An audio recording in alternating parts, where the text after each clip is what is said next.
صباح الفل عليكم يا لعيبه، في فيديو جديد، فيديو اسطوري كالعاده. النهارده معانا سهره الحصول على الحارس بيتر تشيك من الفتحه المجانيه. بس خليني كده في بدايه الفيديو عايز اقول لك نقطه مهمه جدا.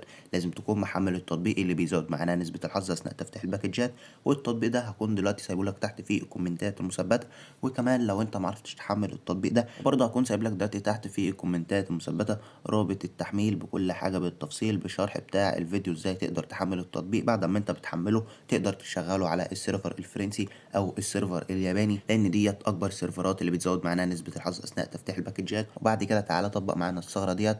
اول حاجه كده هندوس هنا عند اللاعب اللي تحت الحارس بيتر تشيك على طول، هو اللاعب الهايلايت دوت. وبعد كده هنقلب هنا في الطاقات بتاعته بالشكل ده. وزي ما انا دخلت لازم ارجع بنفس الطريقه واكون ضاغط هنا على الكارت بتاع اللاعب دوت قبل ما نطلع بره الباكج بالشكل ده.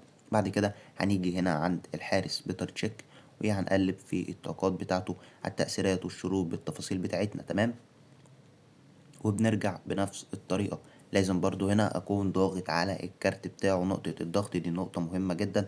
بنكرر الخطوة تاني على الحارس بيتر تشيك بالشكل دوت اهوت على التأثيرات والشروط بالتفاصيل بتاعتنا. وزي ما انا دخلت لازم ارجع بنفس الطريقة واكون ضاغط على الكارت.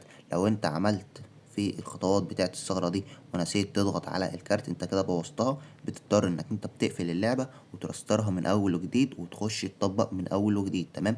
ديت نقطة مهمة جدا اهو. خلصت بضغط على الكارت اي لاعب. تمام. ديت قاعدة ثابتة عندنا هنا في الثغرة بالشكل ده. هنيجي هنا عند المدافع بيول. وبالمناسبة نزلت لك عليه ثغرة لو انت حابب برضو تشوف الثغرة بتاعت اللاعب بيول. تمام. برضو بنقلب في الطاقات بتاعته وبنرجع بالشكل ده. وبضغط هنا على الكارت بتاعه بالشكل ده. تمام. هنزل هنا تحت عند اللاعب عثمان. تمام. اهوت بالشكل ده. وبنقلب في الطاقات بتاعته.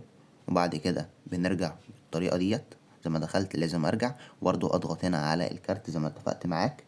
وبعد كده ندوس كلمة تدوير تنتظر ثانية أو اتنين بالظبط. وبعد كده ترجعها تاني مفيش أي مشكلة. تدوس كلمة عودة تطلع بره الباكج خالص. وبعد كده مشاهدة الكل بالشكل ده. بعد كده هنيجي نضغط هنا على الكارت بتاع اللاعب بيتر تشيك. مش في الطاقات بتاعة اللعيبة، أنا بضغط على الكارت فقط مش بقلب في الطاقات بتاعته. تمام. بتضغط عليه 3 مرات بالشكل ده. تمام. اللاعب اللي جنبه بتضغط عليه مرة واحدة فقط. وهنا اللاعب بيول أول مرة. تمام. وبعد كده ابتدي تاني مرة. يبقى بيتر تشيك 3 واللاعب اللي جنبه مرة واللاعب بيول مرتين بالشكل ده. وبس كده يا لعيب، هادي الثغرة بتاعتنا النهاردة. أتمنى لو انت استفدت من الثغرة بتاعتنا متبخلش على أخوك باللايك والشير والاشتراك. كان معاكم من قناة يوسف فوزي. وبس كده، سلام يا لعيب.